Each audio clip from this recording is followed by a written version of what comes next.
Okay, Brian, thanks. Lots of questions now for the chair of the House Intelligence Committee, Mike Rogers. He joins us now. And Congressman, thank you so much for joining us this morning. Let's begin with those 5 Taliban leaders in Qatar right now. You've seen the intelligence on these 5 men. What's your sense of what they'll do after this year is up? Well, and we're not even sure they'll wait a year. Their real value in the next 51 weeks is propaganda by the Taliban, and we've already seen that start. So they can meet with Taliban political leaders in Qatar. They can have family members travel to Qatar and back to Pakistan and Afghanistan. And we believe that's certainly an opportunity for a courier network to get them prepared for what's next. I don't think you'll see any operational activity right now by them. They're smart enough to know better. But it allows them to prepare for what's next, and that's going to be join the fight against what Americans are left in Afghanistan in 51 weeks. You're convinced of that? I am convinced, absolutely convinced of that. We've already seen both in their rhetoric and their actions, and certainly the information that we see coming out of the Taliban, including the Haqqani network in Pakistan, would suggest that's absolutely going to happen. Maybe not all 5, but I do believe 3 for sure, likely 4, and that 5th one is on the fence, but I will probably play some role in active But is there anything we can do to prevent that? Well, unfortunately, the deal is done, and that's which is the problem here. And I think here's one thing about this, George. The focus has all been, is one soldier worth it, not worth it? I think that completely misses the problem here. This is a huge regional and geopolitical problem for the United States moving forward. Hostages are now currency in this war on terror. That's always dangerous for both diplomats, aid workers, soldiers in the battlefield. But secondly, think about what happened the last week. America said, we're leaving in 2016 completely. We negotiated with the terrorist Haqqani network. Oh, and by the way, this happened before the election even occurred. This weekend, the Taliban tried to assassinate one of the political leaders, Abdullah, who's running for office in Afghanistan. This was the wrong message at the wrong time, and we are going to pay for this decision for years. Again, this shouldn't be about did Congress get invited to the party.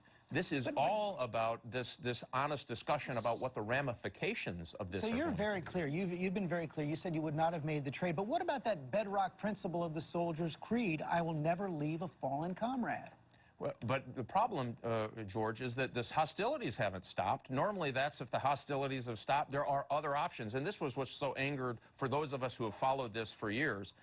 This was not the only option that was available. The administration says it was. No, well, the administration has this theory that you're either with them or you're for thermonuclear war, and there's nothing in between.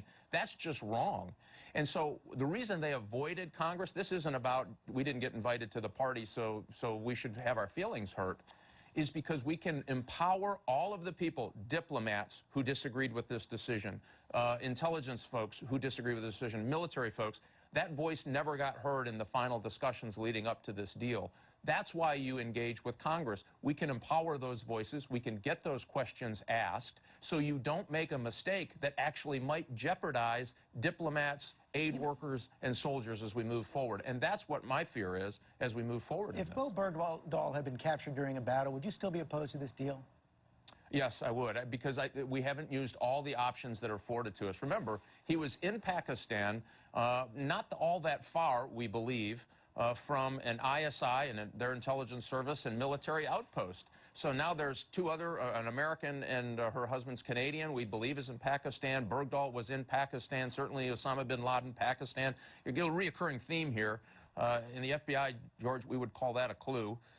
This is a problem and a place to start. We never went at Pakistan with any level of pressure to say, you're going to have to help us solve this problem. None of that happened. There were other options on the table, many still classified, that never even rose to the level of discussion. I think that's the problem. Remember, it's not just getting the soldier out, and we're glad and happy for the family. That's great.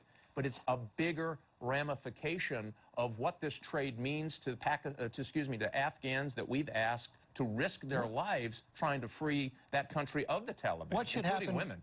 Excuse me, what should happen with Bergdahl now? If he's been found to have deserted, should he be punished or has he already paid the price? Well, I think that the Department of Defense needs to do a very thorough investigation. Obviously, those soldiers are very, very concerned and upset by it, and if their account is true, they should be.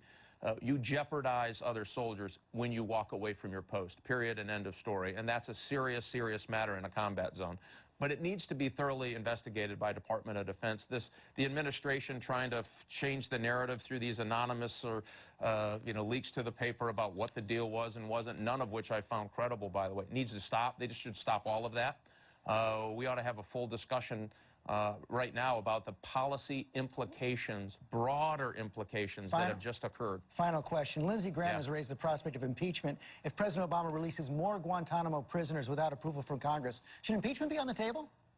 Well, again, that's a long way down this road. And the most disturbing part about this, George, is that in 2011, their answers to the questions about, for a bipartisan opposition to this trade, by the way, was a whole series of things that had to happen. And one of them struck me, and it was really by the Secretary of State at that time, Hillary Clinton, said that if all of our conditions aren't met, then none of them will be met. And it was conditions like renouncing violence, adhering to the Afghan Constitution, and making sure that women are treated fairly in Afghanistan.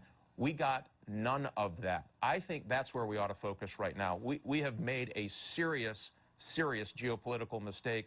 We've empowered the Taliban. The one thing that they wanted more than anything, George, was recognition from the U.S. government so they can use that to propagandize against areas that are unsecure still in Afghanistan. They got all of that. So that's where we need to focus. We need to unwind this thing and try to fix it before we start, I think, hanging scalps on a pole. This is as serious as I've seen it, and we need to work through these issues. I encourage the administration to come back to Congress as the law requires so you can have these discussions, so you can get these questions answered before you move forward. Congressman, thanks very much for your time.